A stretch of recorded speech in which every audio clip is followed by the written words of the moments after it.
There's been got a lot of backup, happy to say. But I could use a cherry or someone. I won't need it yet. Yeah.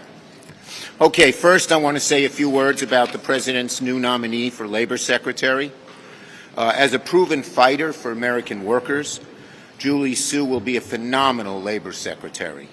She's been on the front lines protecting workers as a veteran litigator for years, from helping place workers in good, high-paying jobs, to fighting doggedly to combat wage theft.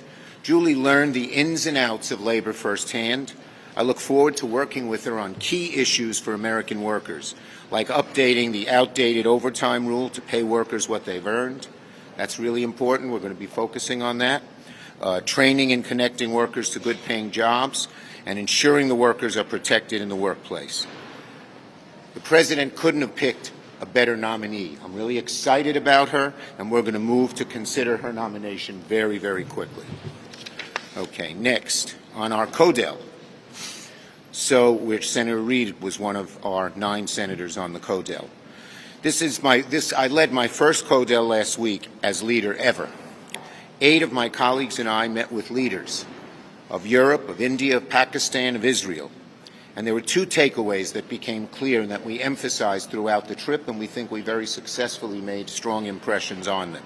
First, the United States and the West must continue to deepen our relationship with India if we want to outcompete the Chinese Communist Party in this century.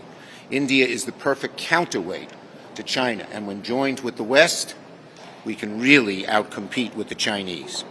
The second thing we emphasized, and Jack Reed took one of the leads on this, democracies must unite in increasing their help to Ukraine. We made that argument to every one of the 4 national leaders we met. Prime Minister Modi, five that we met. Prime Minister Modi got the message during our meeting with him in India. We made clear that the 2 leading democracies of the world's oldest democracy, the world's largest democracy, should be a powerful check against President Xi in this century. We cannot afford to lose the lead. President Xi wants to outcompete America, not just on defense, but economically, geopolitically, technologically, in terms of our fundamental values and beyond. The second point we made in each meeting was the importance of standing shoulder to shoulder with the people of Ukraine. We made it clear to the leaders of Europe, India, Pakistan, and Israel that they must do more to help Ukraine. Vladimir Putin's illegal invasion is now a year old, and as difficult as the road has been, we've made it clear that the worst thing we could do would be to waver in our support right now. So the right answer is for the transatlantic partnership, all the free nations of the world, to help. It was a productive, exhilarating, motivating trip, and I think Senator Reid will agree. Now back to stateside. Yesterday, I called on the CEO of Norfolk Southern, Alan Shaw, to testify before the Senate regarding the horrific derailment in East Palestine. He has not said yes yet. We are renewing our plea. Mr. Shaw, you have an obligation after what happened to testify before the Senate. The accident was awful, devastating to the community, worst of all, preventable, according to the NTSB. But just don't take the NTSB's word for it. We all knew. For years, Democrats have pushed and even successfully secured stronger safety standards for rail around the country. But rail companies spent years pushing the federal government, particularly the Trump administration, to repeal the safety standards intended to prevent accidents like the one that happened in Ohio. Was Norfolk Southern advocating for these rollbacks? Of course they were.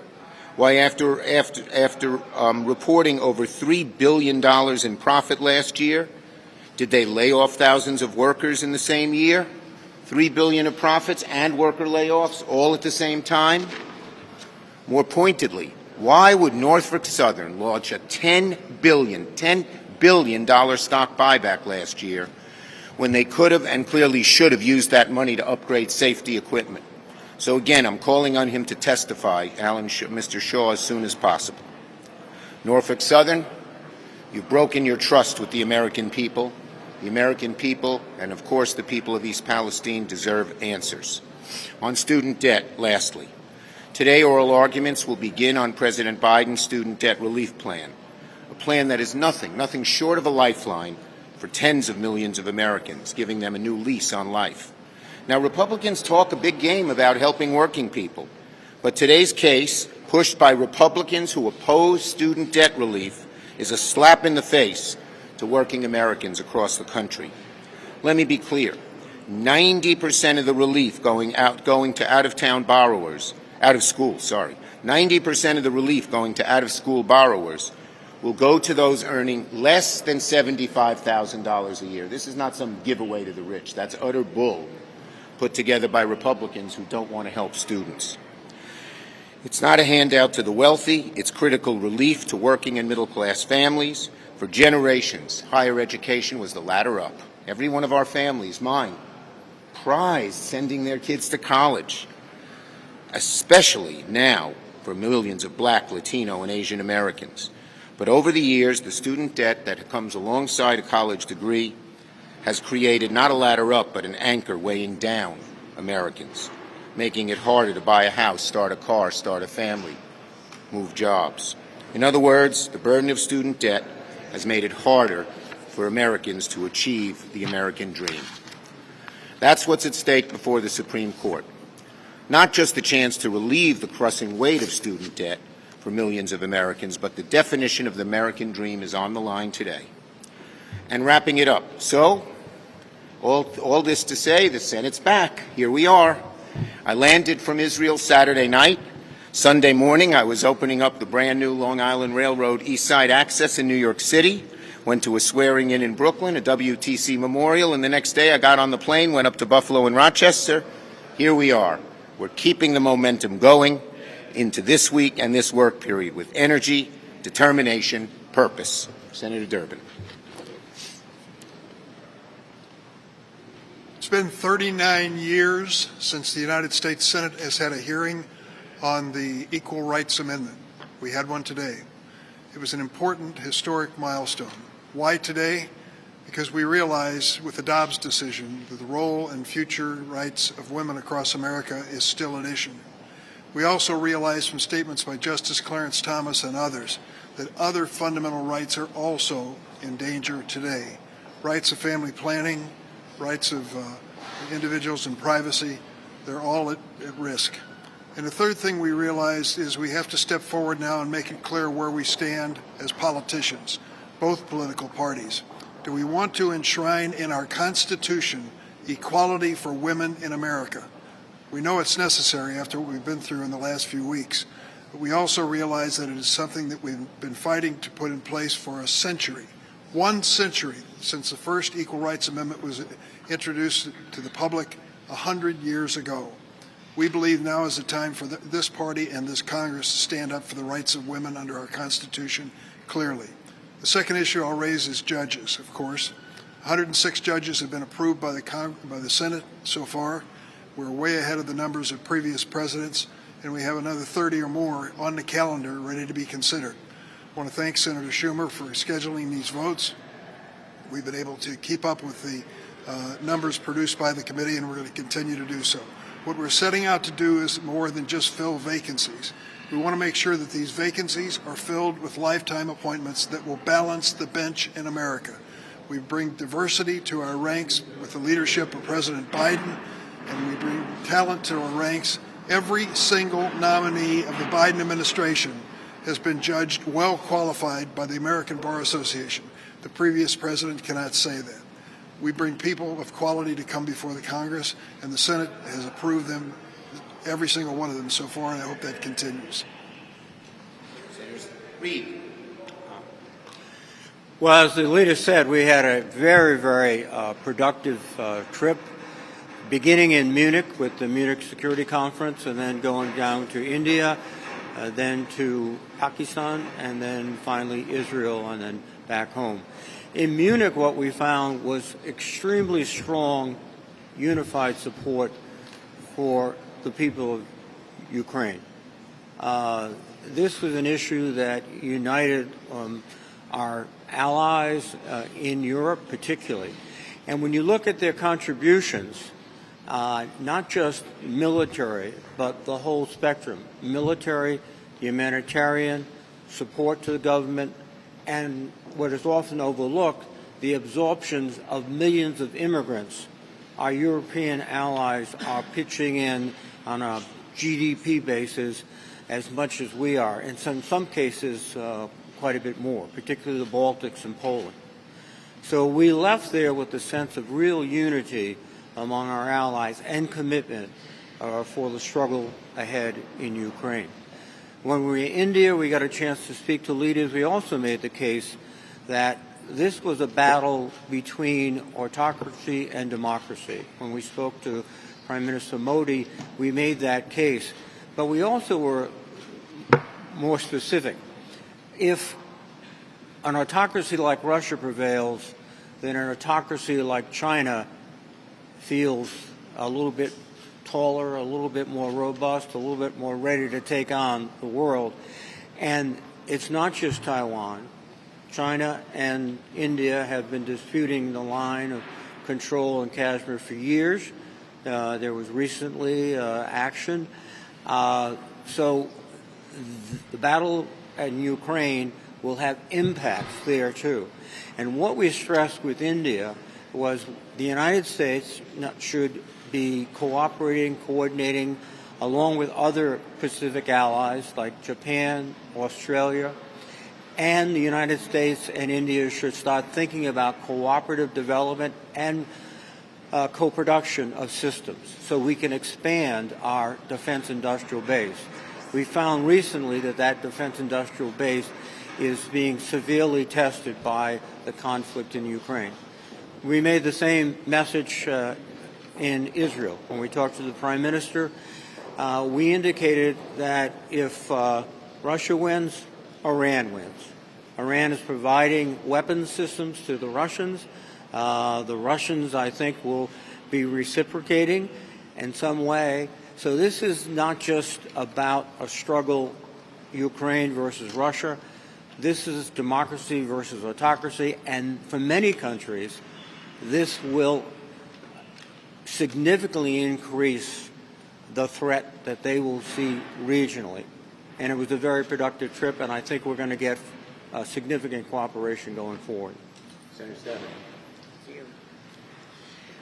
Well, the trip that Senator Schumer and Senator Reid talked about is incredibly important, and the issues that Senator Durbin is talking about as well moving forward are very, very important, and we are committed to moving forward.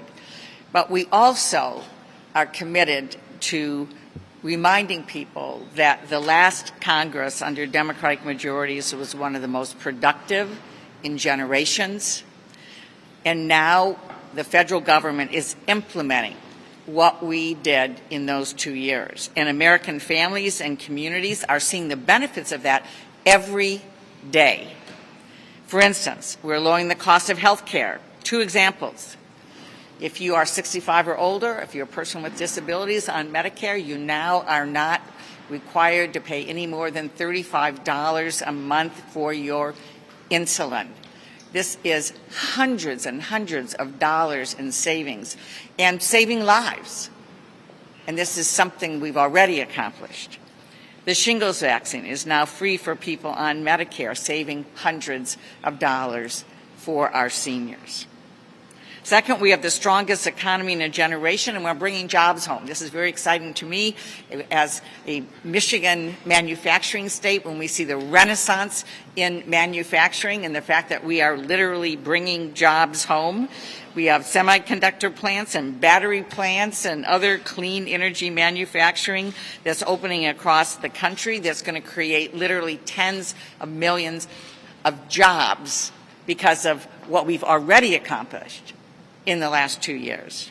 And we're investing in our rural communities with my chair of agriculture committee hat on. I'll just give one example. Affordable high-speed internet is now happening through investments through the U.S. Department of Agriculture, which are critical to connecting people at work, our schools, our hospitals, our small businesses, our farmers. In Michigan, I'm excited to say that homes and businesses and farms in the Upper Peninsula, the northernmost part of Michigan, will soon have access to high-speed internet thanks to the funding in the Reconnect program. This is about real people, real lives, making a difference in their success, their children's success, their health care every single day.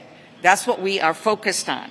We are focused on making people's lives better, even as we tackle the issues now right in front of us moving forward.